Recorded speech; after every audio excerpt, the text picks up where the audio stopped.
Welcome into Mavericks Today by Chat Sports. I'm Jeffrey Cooperstein. Great to be with you guys. It is NFL Draft Day, but I had to come out here and get you guys with a video. There's a lot to talk about surrounding the Dallas Mavericks, most notably Patrick Dumont and his potential wavering in his confidence of Nico Harrison. And that's where we're going to start here, because it all seems like Patrick Dumont is not happy with the fallout and the backlash from the Luka Doncic trade. I think Dumont originally fully entrusted Nico Harrison to run basketball operations, to the point where Mark Cuban was fully pushed out of basketball ops, and it was literally just Nico Harrison running the entire department. And he entrusted him to make the Luka Doncic trade. Nico convinced Patrick Dumont that it was in the best interest of the franchise to make this trade, and everything since said trade has basically pointed to it being the wrong idea. And I think Dumont, who in his defense knows nothing about basketball, so that's why he entrusted his general manager, and that is what great leaders do.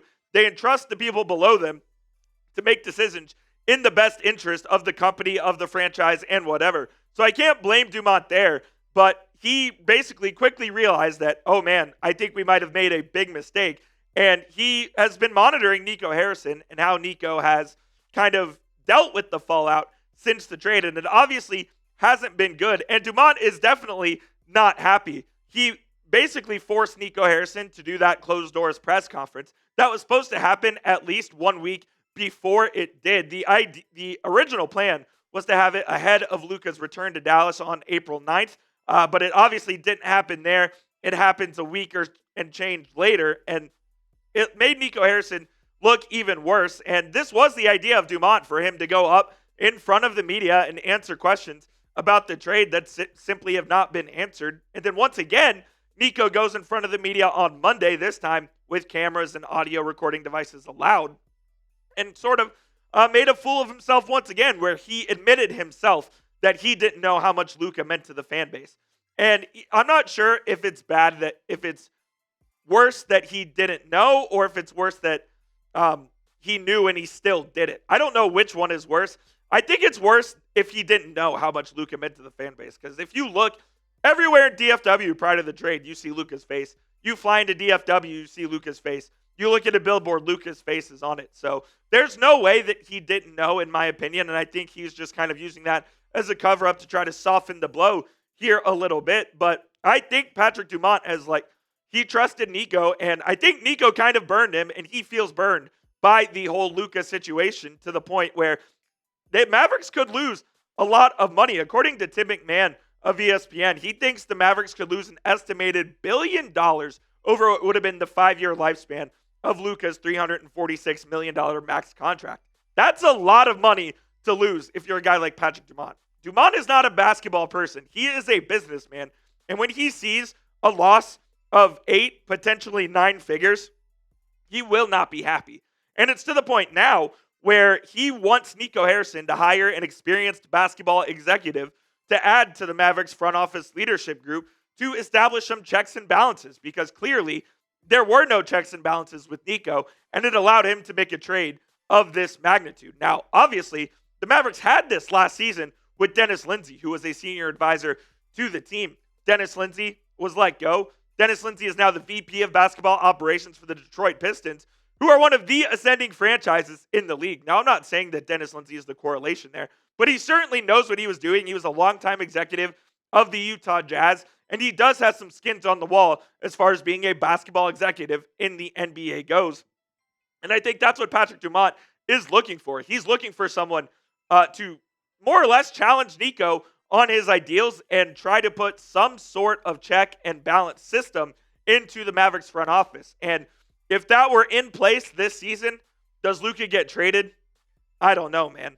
I don't know if he gets traded or not. The problem is it's kind of already too late, and I'll talk about the possible scenarios that could happen from this here in a moment. But I do want to ask you guys this question, and this will be the pinned comment on today's show. Should the Mavs hire an executive to work with Nico? If you think they should, type Y for yes.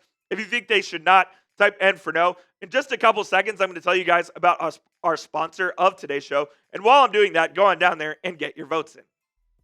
Today's show is sponsored by PrizePicks, which is the best place to turn your sports knowledge into cash. With millions of members, PrizePicks has made daily fantasy sports accessible to all. You just pick more or less on at least 2 players for a shot to win up to 2,000 times your cash. Run your game all season long on PrizePicks. You can also turn your playoff hot takes into tickets to the championship series for basketball. Every lineup you make on PrizePicks will enter you in the Takes 2 ticket sweepstakes, which could get you and a +1 a VIP trip to the ship. Sign up today and get $50 instantly when you play $5. You don't even need to win to receive that bonus. It is guaranteed. PrizePicks also offers weekly promotions that can lead to big payouts, like Taco Tuesday, where each Tuesday, PrizePicks will discount select player projections up to 25% to provide even more value for your lineups. And I do have a lineup for Thursday night's baseball and basketball action. I'm going to take the less on Marcus Semien. Hits, runs, and RBI. He has not been doing well lately at all. I am, however, going to take the more on Jock Peterson hits because he busted out of his slump last night. And I'll take the more on Dallas native Cade Cunningham points as well. So you can copy my picks or make picks of your own. Just please make sure you do it with our friends over at PrizePicks. Download the PrizePicks app today and use code CLNS to get that $50 bonus when you play your first $5 lineup. Again, download the app and use code CLNS to get that $50 bonus when you play your first $5 lineup. That link will be in the comments and the description of today's show. It is PrizePicks. Run your game. All right, moving on to what I think this could sort of look like. And Nico Harrison kind of mentioned this at his press conference there on Monday, where he admitted himself, he's stubborn and he doesn't really like being told what to do. So how will hiring an executive who, in all likelihood, has more basketball front office experience than Nico does, how will that go over with him? I don't think it will go over pretty well or well at all. I think Nico will not want to use this guy as a sounding board. He will see him as an enemy, and eventually that guy will be pushed out just like the rest of the people have, like Mark Cuban, like Scott Tomlin, like other basketball operations people who have been pushed out by Nico. I kind of think that's just what would happen again. And this brings me back to my original point that I mentioned a few days ago, and I'll mention it again. I just don't think there's a way forward with Nico Harrison with this organization.